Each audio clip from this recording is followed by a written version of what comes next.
नमस्कार दोस्तों, स्वागत है आपका आज के मुख्य समाचारों में। जी हां दोस्तों, आपको यहां पर देखने को मिलेंगी सुबह से लेकर शाम तक की तमाम बड़ी खबरें मुख्य समाचार ब्रेकिंग न्यूज अपडेट्स के रूप में। तो चलिए दोस्तों, जान लेते हैं आज की पहली बड़ी खबर। हिंसा के बाद बांग्लादेश प्रधानमंत्री शेख हसीना का इस्तीफा, देश छोड़ा, गाजियाबाद के हिंडन एयरबेस पहुंची, एनएसए ढोबाल मिले, लंदन जा सकती है। जी हां दोस्तों, बांग्लादेश में 2 महीने से चल रहे आरक्षण विरोधी छात्र आंदोलन के बाद प्रधानमंत्री शेख हसीना ने सोमवार 5 अगस्त को पद से इस्तीफा दे दिया। हिंसक माहौल के चलते शेख हसीना को देश छोड़कर भागना पड़ा।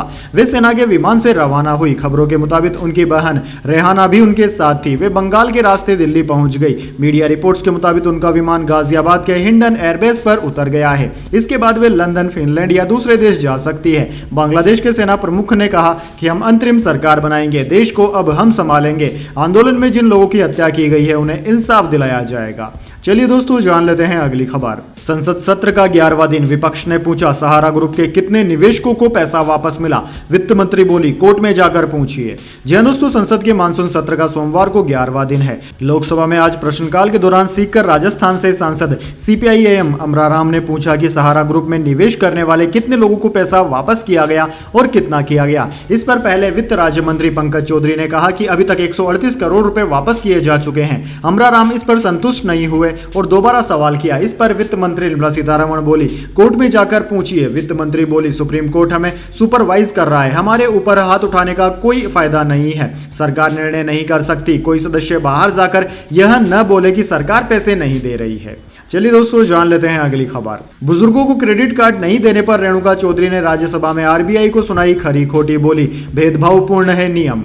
जी हां दोस्तों, राज्यसभा में सीनियर सिटीजन को बैंकों की ओर से क्रेडिट कार्ड जारी नहीं करने का मसला उठा। कांग्रेस सांसद रेणुका चौधरी ने शून्यकाल के दौरान यह मसला उठाते हुए कहा कि 60 साल से ज्यादा उम्र के लोगों के पैसे बैंकों में डिपॉजिट के तौर पर रखे जा सकते हैं। उस पैसे का बैंक इस्तेमाल कर सकते हैं, लेकिन सीनियर सिटीजन को क्रेडिट कार्ड बैंक जारी नहीं करते। रेणुका चौधरी ने बैंकिंग सेक्टर के रेगुलेटर भारतीय रिजर्व बैंक के इस नियम पर हैरानी जताते हुए कहा कि यह अजीबोगरीब नियम है।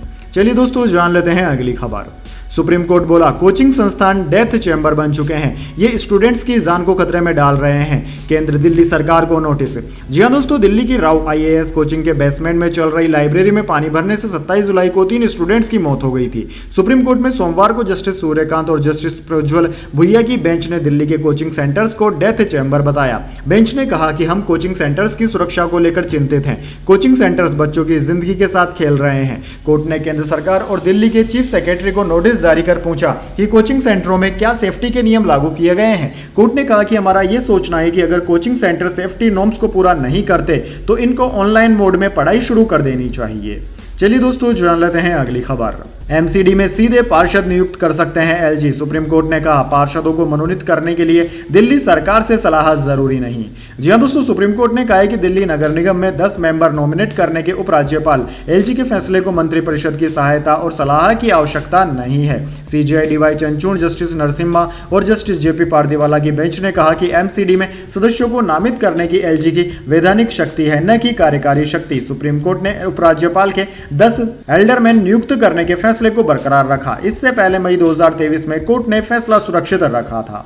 चलिए दोस्तों, जान लेते हैं अगली खबर। मनु भाकर क्लोजिंग सेरेमनी में भारत की ध्वज वाहक होगी। पेरिस ओलंपिक में 2 मेडल जीते, 11 अगस्त को होगी सेरेमनी। जी हां दोस्तों, double Olympic medallist Manu Bhaker Paris Olympic के क्लोजिंग सेरेमनी में भारत की ध्वज वाहक होगी। भारतीय ओलंपिक संघ आईओए के एक अधिकारी ने पीटीआई को बताया कि हां, मनु को ध्वज वाहक चुना गया है। उन्होंने बेहतरीन प्रदर्शन किया है और वह इस सम्मान की हकदार है। दोस्तों, हरियाणा के झज्जर की रहने वाली मनु भाकर ने पेरिस ओलंपिक में इतिहास रच दिया। मनु ने women's individual 10 metre air pistol में और मिक्स्ड इवेंट में सरबजोत सिंह के साथ मिलकर ब्रॉन्ज मेडल जीते। वे एक ही ओलंपिक में 2 पदक जीतने वाली पहली भारतीय खिलाड़ी बनी है। चलिए दोस्तों, जान लेते हैं अगली खबर। बर्खास्त आईएएस पूजा खेड़कर पर लड़की गिरफ्तारी की तलवार, अग्रिम जमानत के लिए पहुंची दिल्ली हाईकोर्ट। जी हां दोस्तों, बर्खास्त आईएएस पूजा खेड़कर अग्रिम जमानत के लिए दिल्ली हाईकोर्ट का दरवाजा खटखटा रही है। पूजा ने पटियाला हाउस कोर्ट के फैसले को दिल्ली हाईकोर्ट में चुनौती दी। दरअसल दोस्तों, यूपीएससी की शिकायत पर दिल्ली पुलिस क्राइम ब्रांच ने पूजा खेड़कर के खिलाफ जालसाजी, धोखाधड़ी, आईटी एक्ट और विकलांगता एक्ट की धाराओं के तहत मामला दर्ज किया है। पूजा खेड़कर ने गिरफ्तारी से बचने के लिए दिल्ली की पटियाला हाउस कोर्ट में जमानत याचिका दायर की थी, लेकिन उन्हें कोई राहत नहीं मिली थी। चलिए दोस्तों जान लेते हैं अगली खबर। वायनाड लैंडस्लाइड की जिसने दी थी सूचना उसकी बॉडी मिली। अब तक 387 मौतें, 180 लापता। आज से वायनाड के स्कूल खोले गए। जी हां दोस्तों, केरल के वायनाड में 29 जुलाई की देर रात बारिश के बाद हुए लैंडस्लाइड में मरने वालों की संख्या 387 पहुंच गई है। इनमें से 172 की पहचान हुई है। 180 लोग अब भी लापता हैं। सर्च ऑपरेशन का आज 7वां दिन है। पीटीआई के मुताबिक वायनाड के चूरलमाला के एक प्राइवेट हॉस्पिटल की स्टाफ नीतू जोजो इस हादसे की पहली इन्फॉर्मर थी। उन्होंने इमरजेंसी सर्विस को सबसे पहले अलर्ट कर मदद की गुहार लगाई थी। नीतू ने डॉक्टर शाहनवाज पिल्लयाल को भी फोन किया था, जो उसी हॉस्पिटल में डिप्टी जनरल मैनेजर हैं जहां नीतू काम करती थी। बाद में उनकी बॉडी अब मिली है। चलिए दोस्तों जान लेते हैं अगली खबर। मेडल हाथ से फिसला, लक्ष्य सेन पहला गेम जीत कर भी हारे मैच। जी हां दोस्तों, पेरिस ओलंपिक में लक्ष्य सेन के हाथ से मेडल फिसल गया है। भारतीय शटलर लक्ष्य सेन को ब्रॉन्ज मेडल मुकाबले में बढ़त लेने के बाद बिहार का सामना करना पड़ा। ली जी जिया ने पहला गेम हारने के बावजूद यह मैच जीता और मलेशिया को ब्रॉन्ज मेडल दिला दिया। लक्ष्य सेन की हार के साथ ही भारत का पेरिस ओलंपिक में चौथा मेडल जीतने का इंतजार बढ़ गया है। 22 वर्षीय लक्ष्य सेन के लिए इस हार के बावजूद पेरिस ओलंपिक ऐतिहासिक साबित हुआ। वे ओलंपिक के सेमीफाइनल में पहुंचने वाले भारत के पहले पुरुष बैडमिंटन खिलाड़ी बने हैं। चलिए दोस्तों जान लेते हैं अगली खबर। सीबीआई की गिरफ्तारी के खिलाफ केजरीवाल की याचिका हुई खारिज। हाईकोर्ट ने कहा ऐसा नहीं लगता कि उनकी गिरफ्तारी बिना वजह हुई। जी हां दोस्तों, दिल्ली हाईकोर्ट ने सोमवार को अरविंद केजरीवाल की सीबीआई की गिरफ्तारी को चुनौती देने वाली याचिका को खारिज कर दिया। साथ ही जमानत याचिका के लिए निचली अदालत जाने को कहा है। कोर्ट ने कहा है कि यह नहीं कहा जा सकता कि सीबीआई ने केजरीवाल की गिरफ्तारी बिना किसी ठोस कारण के की है। कोर्ट ने 29 जुलाई को इस मामले में हुई सुनवाई में फैसला सुरक्षित रख लिया था। सुनवाई में सीबीआई ने कहा कि केजरीवाल ही दिल्ली शराब नीति केस के असली सूत्रधार हैं। उनकी गिरफ्तारी के बिना मामले की जांच नहीं की जा सकती थी। 1 महीने के भीतर हमने चार्जशीट दाखिल कर दी है। कोर्ट के फैसले पर आम आदमी पार्टी ने कहा कि सीएम अरविंद केजरीवाल की सीबीआई की गिरफ्तारी को सुप्रीम कोर्ट में चुनौती देंगे, साथ ही जमानत के लिए अपील भी करेंगे। चलिए दोस्तों जान लेते हैं अगली खबर। इंडियन डिफेंडर अमित रोहिदास पर 1 मैच का लगा बैन। जर्मनी के खिलाफ सेमीफाइनल नहीं खेलेंगे।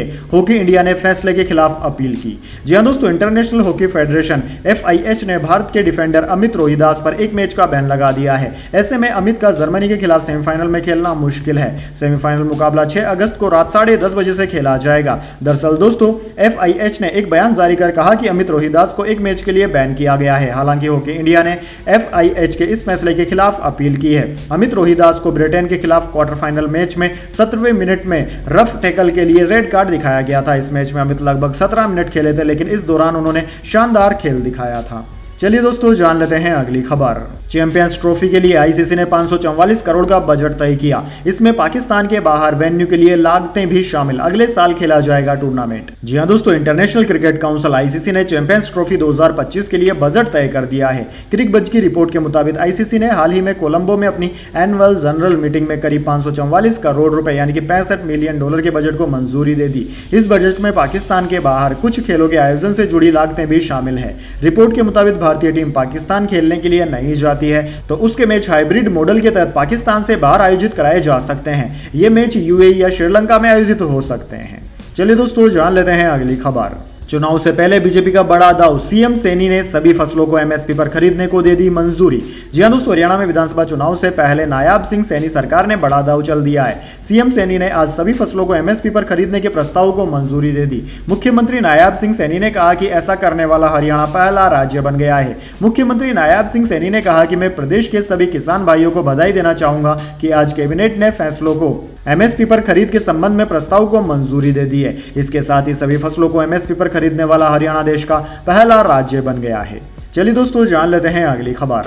बांग्लादेश में हिंदुओं का हो रहा नरसंहार। 1 करोड़ शरणार्थी बांग्लादेश में घुसेंगे, शुभेंदु ने चेताया। दरअसल दोस्तों, पड़ोसी मुल्क बांग्लादेश के हालत बेहद खराब है। वहां की प्रधानमंत्री शेख हसीना का तख्ता पलट हो चुका है। जनता पूरी तरह बगावत पर उतर आई है। अब खबरें हैं कि वहां हिंदुओं को निशाना बनाया जा रहा है। बांग्लादेश के हालात पर अब पश्चिम बंगाल के विधानसभा में विपक्ष के नेता शुभेंदु अधिकारी ने आने वाले खतरे के प्रति आगाह किया है। उन्होंने कहा है कि आने वाले वक्त में बांग्लादेश से 1 करोड़ हिंदू शरणार्थी पश्चिम बंगाल में आने वाले हैं। इनके लिए आप तैयार रहें। शुभेंदु अधिकारी ने पश्चिम बंगाल विधानसभा के मानसून सत्र के दौरान कहा कि बांग्लादेश में हिंदुओं का नरसंहार हो रहा है। रंगपुर में नगर परिषद के पार्षद हरधन नायक की हत्या कर दी गई। सिराजगंज के थाने में 13 पुलिसकर्मियों की हत्या कर दी गई। इनमें 9 हिंदू हैं। वहीं नोआखली में हिंदुओं के घर जला दिए गए। मैं पश्चिम बंगाल की मुख्यमंत्री ममता बनर्जी और राज्यपाल से यही कहूंगा कि वे तुरंत इस मामले को लेकर भारत सरकार से बात करें।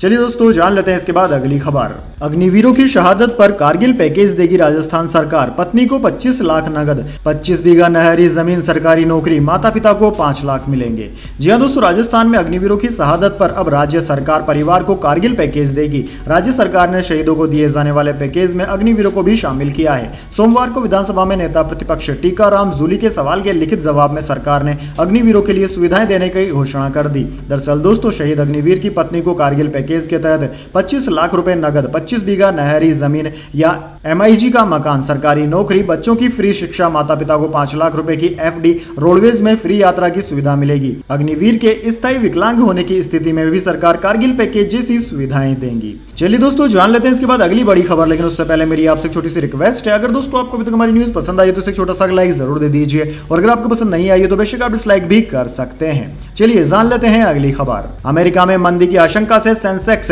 2222 अंक गिरा, 78,759 के स्तर पर बंद हुआ। मार्केट कैप 16 लाख करोड़ घटा, जापानी मार्केट 12.5% टूटा।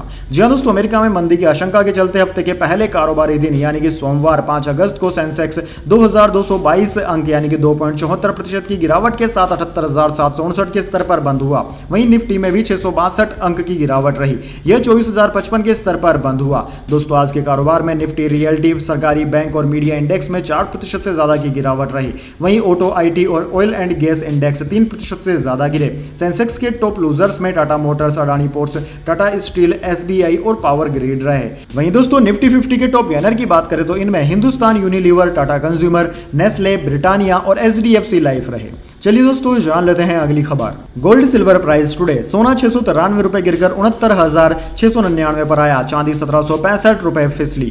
जी हां दोस्तों, सोने चांदी की कीमतों में आज गिरावट देखने को मिली। Indian bullion and jeweller association IBGA की वेबसाइट के मुताबिक 10 ग्राम 24 कैरेट सोना 693 रुपए गिरकर 69,699 रुपए का हो गया। कल इसके दाम 70,392 रुपए प्रति 10 ग्राम पर थे। वहीं दोस्तों 1 किलो चांदी 1765 रुपए गिरकर 81,736 रुपए प्रति किलोग्राम पर आ गई है। एक दिन पहले इसकी कीमत 83,501 रुपए प्रति किलोग्राम थी।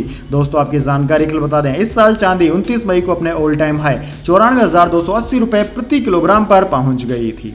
चलिए दोस्तों जान लेते हैं अगली खबर। देश का मानसून, MP में बेतवा नर्मदा उफनाई, UP में 5 और राजस्थान में 4 की जान गई। 12 राज्यों में भारी बारिश का हाई अलर्ट।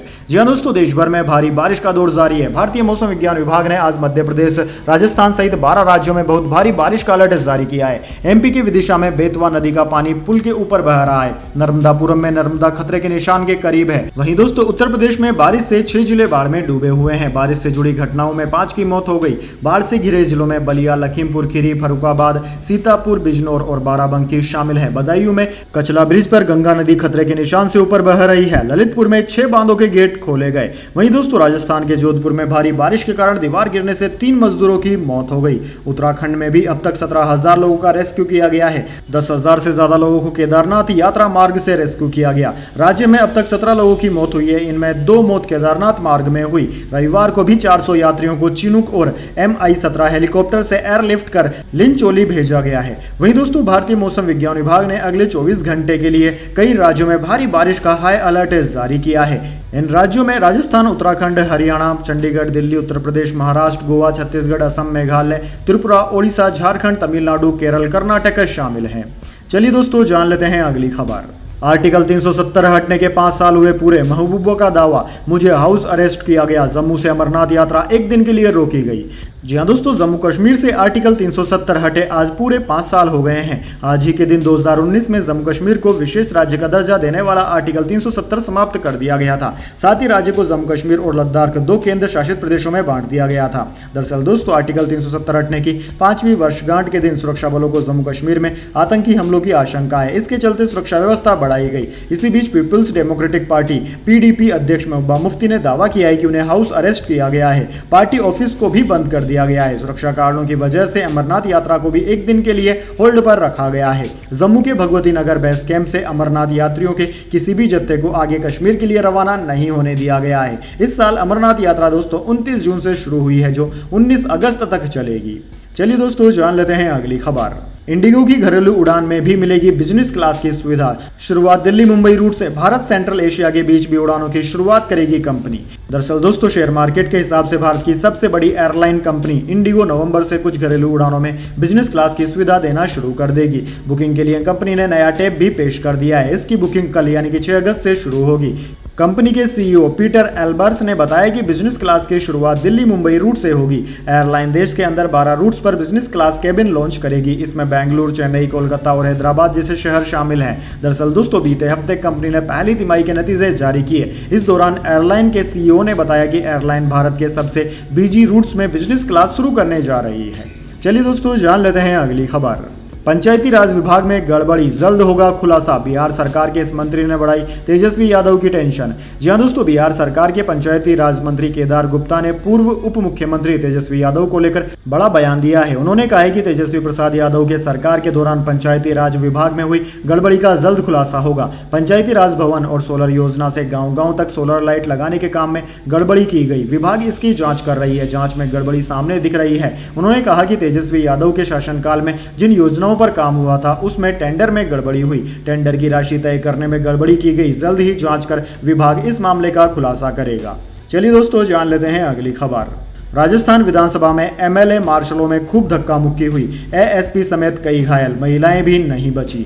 जी हां दोस्तों, राजस्थान विधानसभा में सोमवार को जबरदस्त हंगामा हुआ। यहां कांग्रेस विधायक और मार्शलों के बीच जमकर धक्का मुक्की हुई, जिसमें महिला विधायकों, मार्शल समेत कई घायल हो गए। दोस्तों, बताया जा रहा है कि कांग्रेस विधायक हरिमोहन शर्मा धक्का मुक्की में गिर गए थे और वहीं अनिता जाटव की चूड़ियां टूट गई, जिससे उनके हाथों पर चोट आई है। दरअसल दोस्तों, बजट सत्र की विशेष कार्यवाही से कांग्रेस विधायक मुकेश भाकर को सस्पेंड कर दिया गया। विधानसभा में हंगामे, स्पीकर वासुदेव देवनानी की तरफ गलत इशारा करने से आरोप में यह एक्शन लिया गया। इधर दोस्तों, सरकारी मुख्य सचेतक जोगेश्वर गर्ग ने निलंबन का प्रस्ताव पेश किया गया था। वहीं दोस्तों, इसी बीच जबरदस्त हंगामा देखने को मिला और बात धक्का मुक्की और हाथापाई तक जा पहुंची।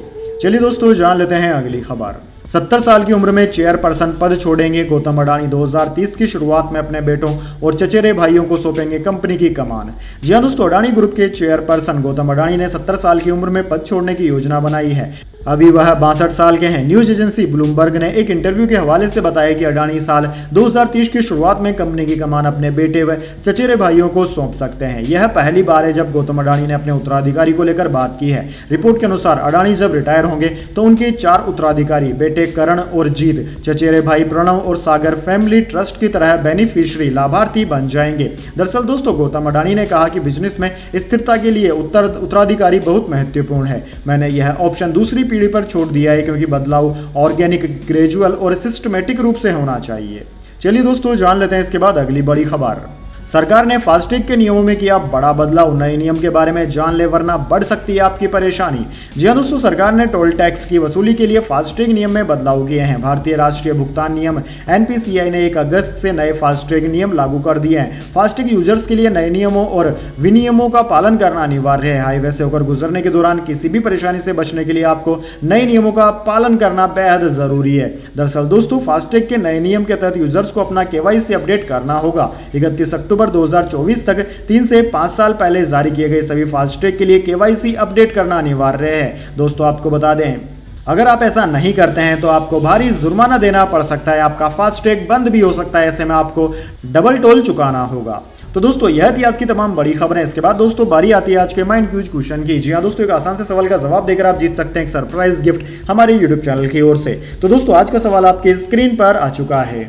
ओलंपिक खेलों का आयोजन कितने सालों के अंतराल में किया जाता है? जी हां दोस्तों, अगर आप जानते हैं कि ओलंपिक खेलों का आयोजन कितने सालों के अंतराल में होता है तो जल्दी से कमेंट बॉक्स में अपना उत्तर लिख दीजिए। अगर दोस्तों आपका जवाब होता है एकदम सही और आप चले जाते हैं लकी विजेता के रूप में, तो आपको मिल सकता है एक सरप्राइज गिफ्ट हमारे यूट्यूब चैनल की ओर से। तो दोस्तों, जल्दी से अपना उत्तर कमेंट बॉक्स में लिख दीजिए, वीडियो को लाइक कर लीजिए और चैनल को सब्सक्राइब करके बेल आइकन भी दबा लीजिए। धन्यवाद। वंदे मातरम। जय हिंद, जय भारत।